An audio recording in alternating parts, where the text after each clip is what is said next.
nous vivons au siècle de l'information. Aujourd'hui, les réseaux de télécommunications constituent l'épine dorsale de toute société moderne et jouent un rôle stratégique dans la société.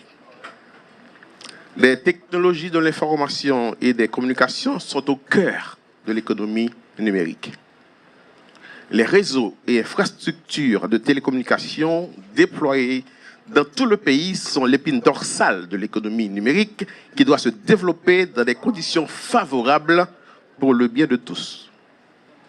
De plus en plus de secteurs de l'économie misent sur les TIC pour accroître leur productivité, créer de nouveaux débouchés et réduire leurs coûts d'exploitation. Voilà pourquoi tous les pays du monde misent sur le potentiel de l'économie numérique. Haïti, en raison de sa situation particulière, en a besoin davantage pour sa croissance multidimensionnelle. D'où l'importance de l'accès au haut débit, qui est pratiquement un passage obligé en matière de télécommunications pour tout pays voulant bénéficier des retombées positives de l'économie numérique. Si dans les années 2000, c'était la pénétration téléphonique qui était un indicateur économique, de nos jours, c'est la pénétration du haut débit qui est un indicateur économique. Donc, dans ce nouvel environnement, quel est le rôle imparti aux régulateurs des télécommunications dans la création de ce nouvel environnement?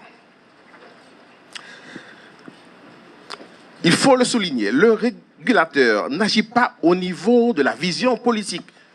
Le ministre vient de faire étalage de la vision du gouvernement en matière de politique de la télécommunication.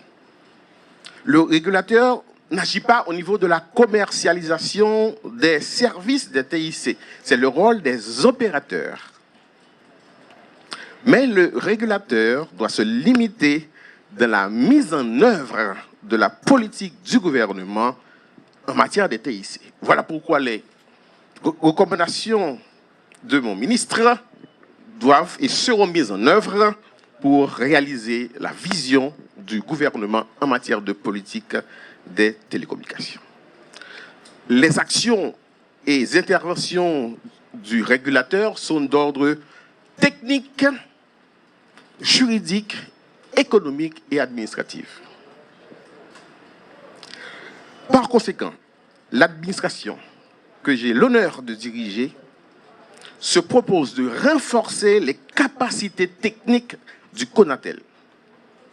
Toutes nos actions et interventions auront pour but principal la transformation du CONATEL en un régulateur avant-gardiste dans ce secteur qui, en plus de son premier rôle de connecter les utilisateurs dans les meilleures conditions possibles, doit aussi servir de levier de développement et de croissance pour les autres secteurs vitaux du pays.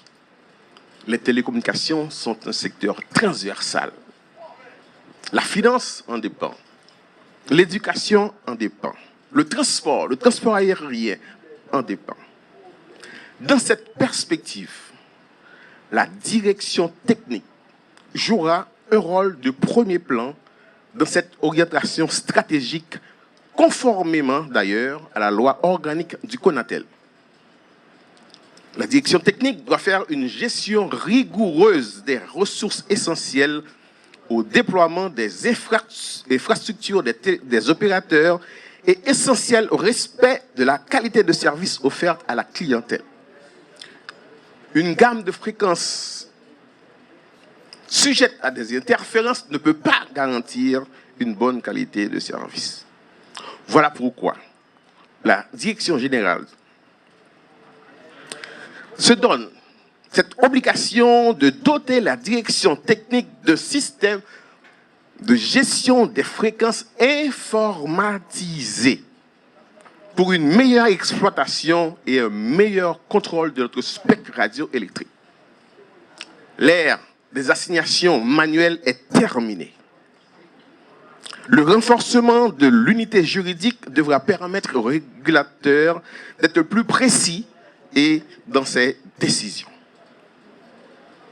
Le chantier de la transition numérique sera relancé pour permettre au sous-secteur de la radiodiffusion de bénéficier des retombées de la dividende numérique et de créer des espaces pour recevoir d'autres stations.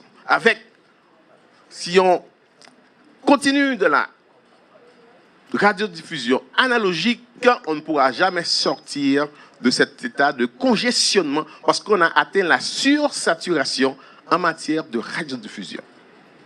Notre seul recours pour le développement de ce secteur, c'est de passer en numérique.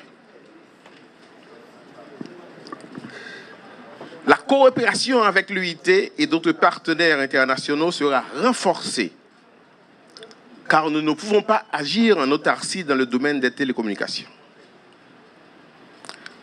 Je profite de l'occasion pour saluer chaleureusement tous les opérateurs du service de radiodiffusion, car n'oubliez pas, aujourd'hui, 13 février, est la journée mondiale de la radiodiffusion. Bonne fête.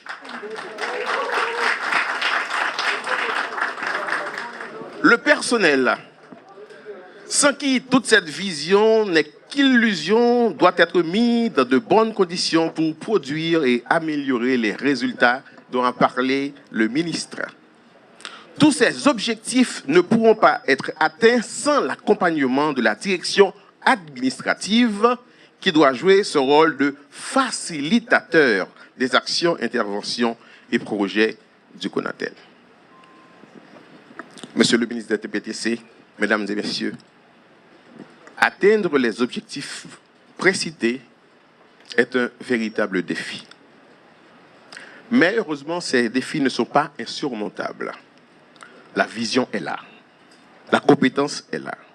La volonté est aussi au rendez-vous. Et mieux encore, si le Dieu que mon père a servi pendant 75 ans et que je m'efforce moi-même de servir, s'il fait route avec moi, le succès est déjà assuré. Les fruits tiendront la promesse des fleurs et les résultats iront au-delà de nos espérances. Je compte donc sur chaque membre du personnel, du plus petit au plus grand, avec l'aide de Dieu pour réaliser tout cela. Mettons-nous au travail dès maintenant.